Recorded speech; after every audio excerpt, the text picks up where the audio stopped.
One was the only Jewish state in the world, the other a powerful Shia Muslim nation rooted in ancient Persian history. But for decades, the relationship between Israel and Iran has evolved, from unexpected allies in the Cold War era to bitter enemies in today's Middle East power struggle. Chapter 1.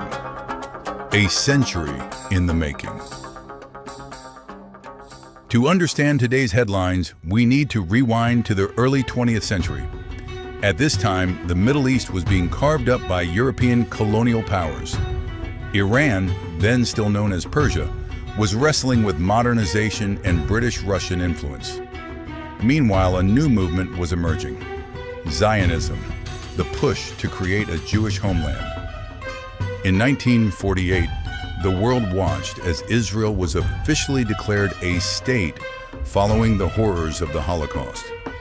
While most Arab and Muslim majority countries denounced the move, Iran took a surprisingly moderate stance. Though it publicly opposed Israel in solidarity with Arab neighbors, it did not go to war and was among the first Muslim majority countries to de facto recognize Israel. Why? The answer lies in realpolitik, not religion. Chapter 2. Friends in a hostile region: the Shah's Iran and Israel. From the 1950s to the late 1970s, Iran and Israel quietly forged one of the Middle East's strangest alliances. Under Mohammad Reza Shah Pahlavi, Iran saw Israel not as a threat, but as a potential partner in a region dominated by Arab nationalism and Soviet influence. "The enemy of my enemy is my friend," the Shah reasoned. Both nations shared intelligence, collaborated on military technology, and even engaged in covert oil deals. Mossad and Savak, their respective intelligence agencies, reportedly worked hand in hand. Some historians refer to this period as the Periphery Doctrine, where Israel sought alliances with non-Arab regional powers like Iran, Turkey, and Ethiopia. The idea was to counterbalance Arab hostility with unlikely partnerships. But all of that was about to collapse. Chapter 3.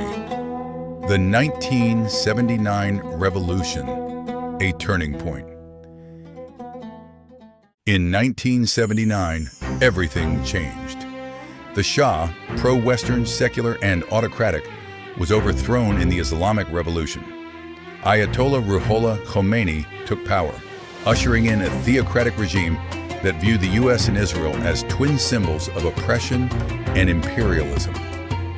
Khomeini declared Israel to be the little Satan, with the U.S. as the great Satan. Overnight, Israel went from a secret ally to a sworn enemy. Iran cut diplomatic ties, closed the Israeli embassy in Tehran, and handed the building over to the Palestinian Liberation Organization, PLO. More than a policy shift, this was a transformation in ideology. Iran's new government believed it had a religious duty to oppose Israel, whom it accused of occupying Islamic land and suppressing Palestinian Muslims. This shift laid the foundation for over 4 decades of hostility. Chapter 4. War, Proxy Battles, and Ideological Warfare.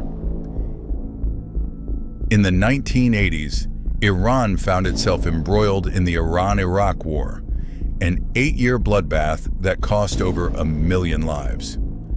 Ironically, while Israel and Iran were now ideological enemies, Israel quietly sold arms to Iran as part of the infamous Iran-Contra affair, highlighting how convoluted geopolitics can become when enemies share enemies. But this was the last flicker of any cooperation. Throughout the 1990s and early 2000s, Iran began supporting anti-Israel proxy groups.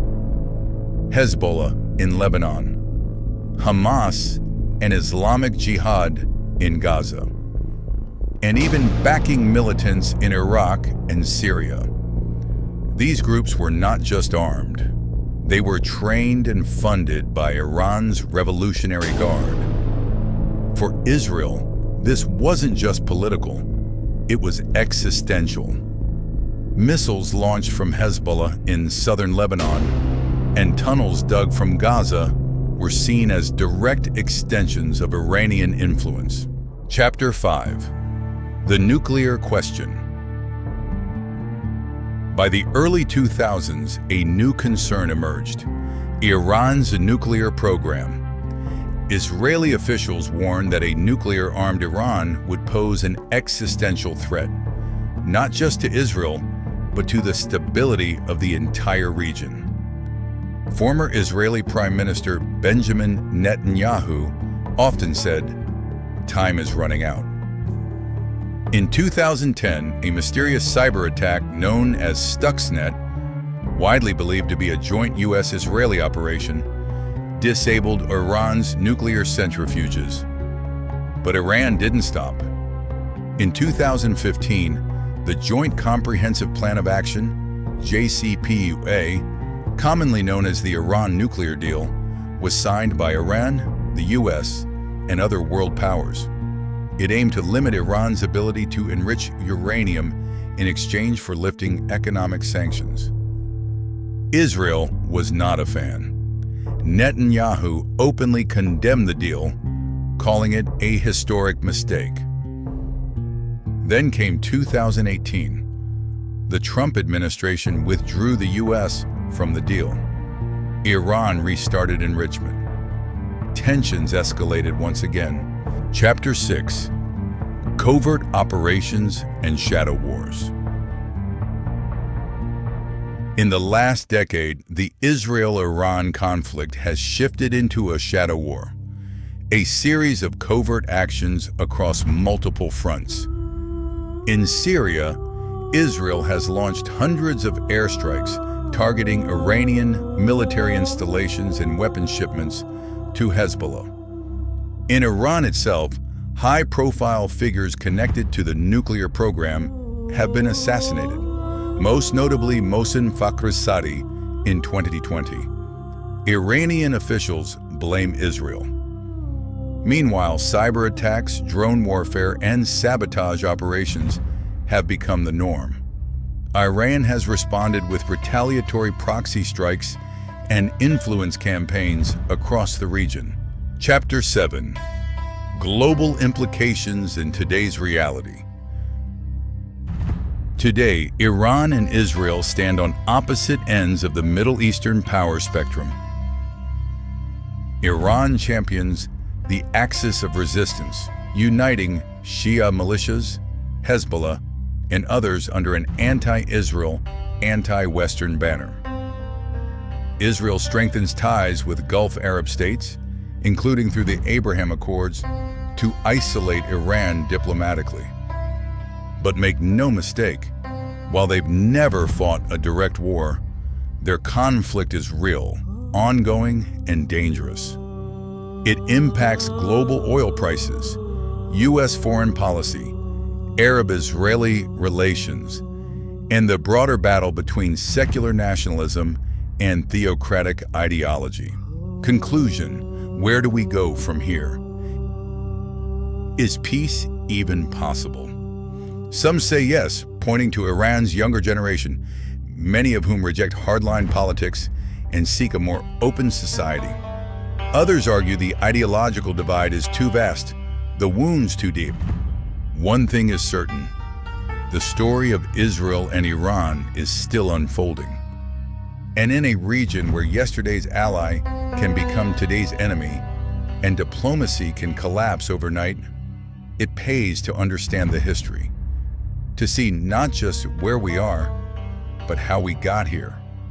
If you found this deep dive insightful, hit like, subscribe for more stories that unpack world affairs, and let us know in the comments. What do you think it will take for Israel and Iran to ever find common ground? Until next time, stay informed and stay curious.